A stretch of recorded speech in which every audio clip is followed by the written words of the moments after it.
Maupeltuk Schism, one of the most significant episodes in the Lnug's agreed-upon 13,000-year history, was the event that splintered the Lnug into three discernible political factions. Interestingly, this story starts in a very familiar neighboring country, which we Lnug call Takam. Today, most people call this country Newfoundland, but originally it was the land of the Beothuk. The Beothuk's country was an otherwise isolated island off the coast of the Lnug mainland.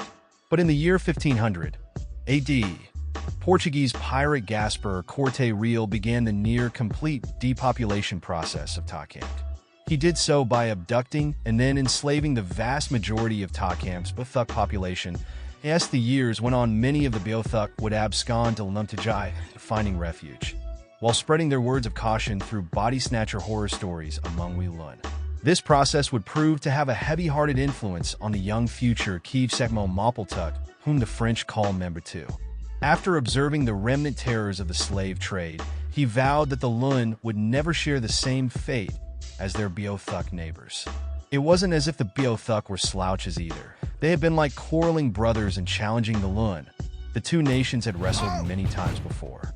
These new invaders were, however, rumored to have very powerful weapons like none others found on our continent. If the Lnug were to fight the invaders, they would surely meet the fate of their Beothuk brethren. Though Schism Maupeltuk was no stranger to war, having fought in the Quebec War.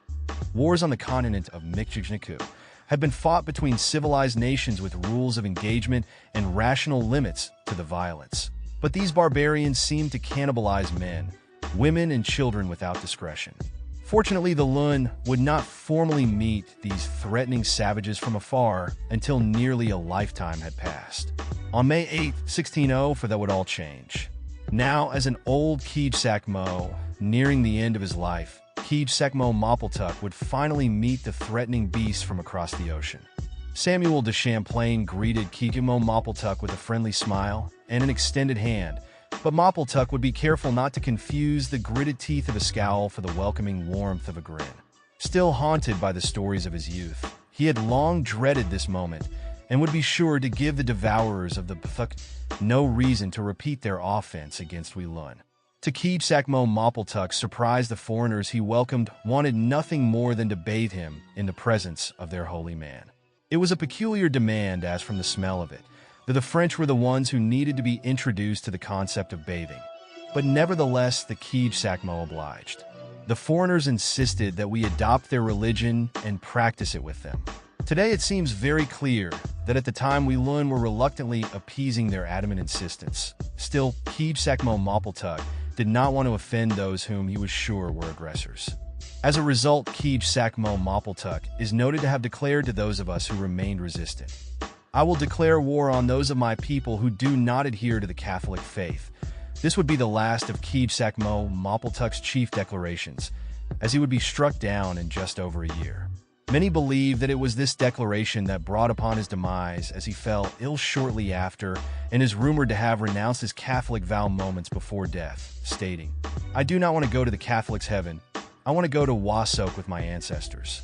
Whatever the case, Schism Maupeltuk's declaration on June 24, 1610 spurred the divide between the Clamsitisu Lnug, or traditional Lnug, and the Catholic Lnug, or those who would become known as the Mi'kmaq.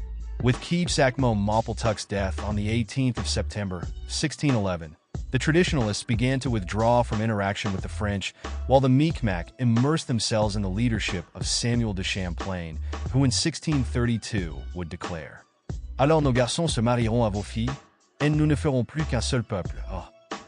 Our sons will marry your daughters, and we will become one people." With this declaration, the Catholic Lnug began marrying the French. This created a new people, and of this new people, two political ideologies would be born unto the new generation. That of the Mi'kmaq, loyal to their mothers, and that of the Acadians, loyal to their French fathers. Constantly challenged by racist, elitist Quebecois notions and an imposed inferiority complex instilled by the French, the Acadians aimed to purge each generation of their indigenous heritage until today, when all vestiges of indigeneity are preferably forgotten.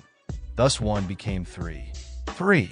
The Acadians with a false ideological eye towards a uniquely fabricated European identity, born on Lnug soil. 2. the Mi'kmaq, with the aim of allegiance to an apostate Keepsack Mo, and 1. The Lun, tarnished for our commitment to our tradition onto the brink of erasure. Fortunately, we are all Lun historically renowned for our forgiving nature and traditions. May this new dawn consolidate our inspiring scattered stars back into the brilliant light of our world again. Wellan, multis.